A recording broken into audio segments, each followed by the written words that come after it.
So hello student, आज हम लोग सीखेंगे कि जितना इंपॉर्टेंट क्वेश्चन को सॉल्व करना होता है उससे कई गुना इंपॉर्टेंट क्वेश्चन को रिप्रेजेंट करना होता है मैथ में। और आज हम लोग वही सारा टिप्स को सीखेंगे किस तरीके से मतलब आपको क्वेश्चन को रिप्रेजेंट करना है। तो सबसे पहली बात मैं आपको बता दूं कि अगर कोई क्वेश्चन दिया हुआ है, मान लीजिए आपका ये है कि प्रूफ करो, इस क्वेश्चन को प्रूव करो, तो आप इसका देखिए, आपको मान लीजिए प्रूफ भी नहीं आता है तो एटलीस्ट आप क्या कीजिए, गिवन जो है एटलीस्ट गिवन को लिख लीजिए। गिवन जो भी है हमारा, गिवन को लिख लिए।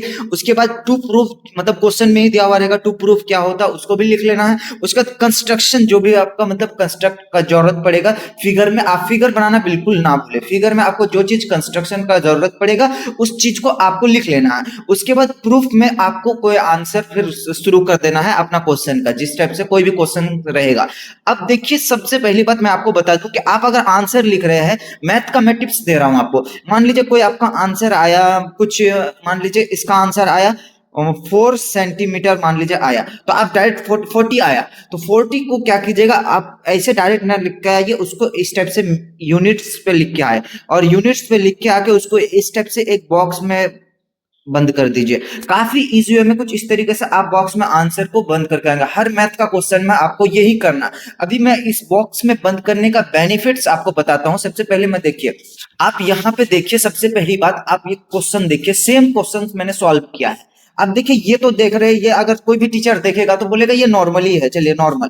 लेकिन अगर कोई टीचर देखेगा कि ये देखिए आपका बॉक्स में बंद है आंसर, तो देखिए कितना अट्रैक्टिव लग रहा है और टीचर को कितना आसानी होगा इसको चेक करने में। सो आप ये वाला प्रोसेस ना यूज करके ये वाला प्रोसेस को यूज करें। मतलब कोई भी आंसर आप लिखे उसको बॉक्स में बंद कर दीजिए ताकि आपका आंसर सही से विजिबल हो। सो अगर आपको कोई सा भी डाउट है तो आप कमेंट में पूछ सकते हैं, क्योंकि क्लास 10th हम लोग क्लास 10th को पढ़ा रहे हैं मैथ्स हम लोग इसी चैनल पे।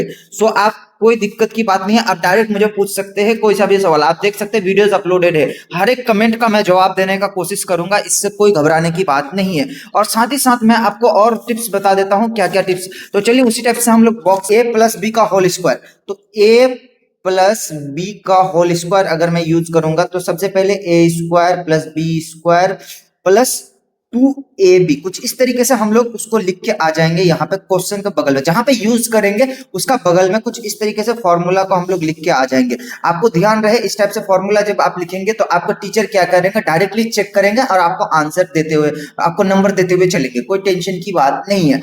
उसके बाद आपको करना क्या है गज, मैं आपको बता दूं कि सबसे, उसके बाद अगला ट्रिप है एंगल्स। अब एंगल, जैसे आप एक ट्राइंगल एक सॉल्व कर रहे हैं, एक फिगर बना दिया ट्राइंगल, सबसे पहले इस टाइप से आप एक ट्रायंगल बना दिए, उसमें आप ऐसे एंगल का नाम देना ना मत भूलिए, ए बी सी। इस टाइप से आप एंगल का नाम बिल्कुल दे सकते हैं, कोई दिक्कत की बात नहीं है। आप जैसे एंगल है तो angle A plus angle B plus angle C, कुछ इस तरीके से आपको आंसर लिख देना है।